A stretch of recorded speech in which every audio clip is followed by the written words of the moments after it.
Bulletin में सबसे पहले रुक करते हैं दिल्ली का, जहां पर वित्त मंत्री अरुण जेटली इस वक्त प्रेस से मुखातिब हो रहे हैं। सीधे लेकर चलते हैं प्रेस कॉन्फ्रेंस में। वो इस देश के एक भी वोट की हकदार नहीं है। दूसरा प्रावधान क्या है, टीवी पे तो आके बहुत उनके राष्ट्रीय अध्यक्ष कह रहे थे महिला सुरक्षा, उन पे हिंसा होती है। तो आपकी नीयत क्या है? ठीक है, छोटे मामलों में लोगों को जमानतें मिल जाती हैं।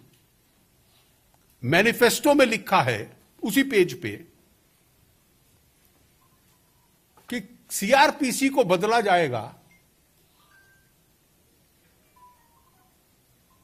कि जमानत अब से नियम बन जाएगा और जमानत न देना केवल उसका अपवाद।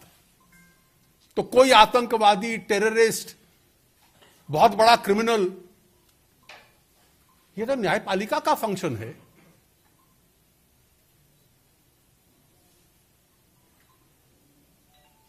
तो फिर जो महिलाओं से अपराध करेगा, तो किस लिए लिप सिंपैथी दिखला रहे थे आज मैनिफेस्टो के में? जो बड़े बड़े घटनाएं करते हैं, सीआरपीएफ के, स्टेट पुलिस के लोगों को मारते हैं, यह प्रावधान डाला गया है इस देश के माओवादियों की और जिहादियों की रक्षा करने के लिए कि कुछ समय के पश्चात उनको जमानत मिल जाए।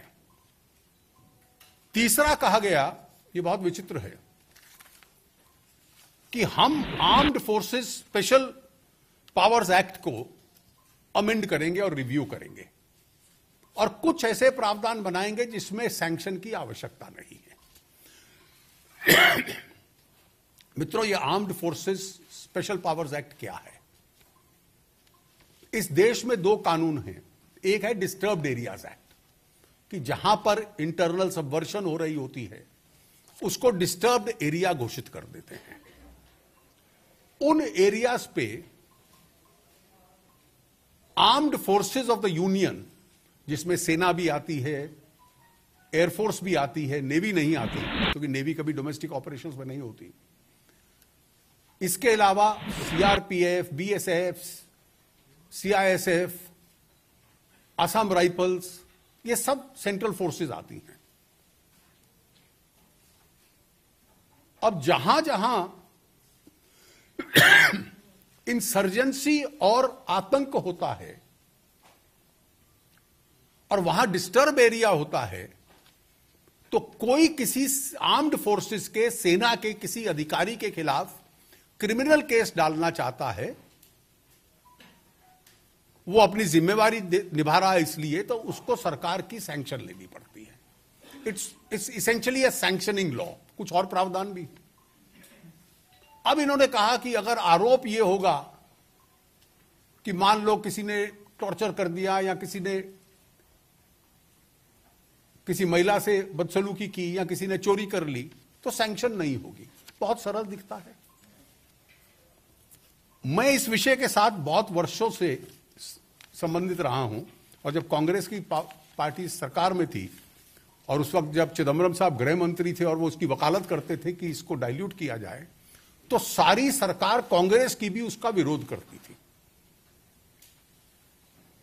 और इसलिए विरोध करती थी कि कोई भी आतंकवादी या उसका समर्थक या परिवार वाला यह नहीं कहता कि पुलिस ने आकर आतंकवादी को पकड़ा या आतंकवादी को मारा। इसके लिए तो सेना के कोई अधिकारी पकड़ता है या आर्म्ड फोर्सेस का पकड़ता है, सीआरपीएफ का पकड़ता है, तो अपराध नहीं होगा। वो हमेशा कहता है हम गारे घर में तलाशी लेने आए, महिलाओं से बदसलूकी करती, हमारे घर में तलाशी लेने आए, हमारा सामान उठा के ले गए, टेररिस्ट को टॉर्चर कर दिया।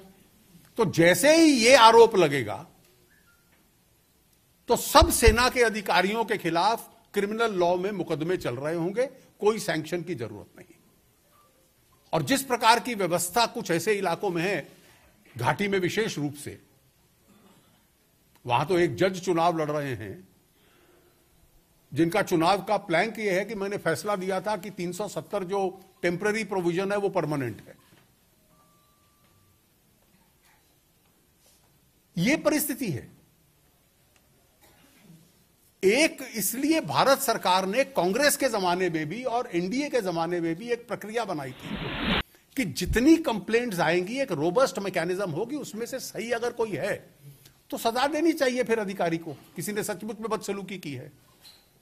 और वो एक रोबस्ट मैकेनिज्म जो यूपीए के समय बना था वो आज भी चल रहा है, और उसमें अभी तक 1799 शिकायत आई हैं सेना या पैरामिलिट्री के अधिकारियों के खिलाफ।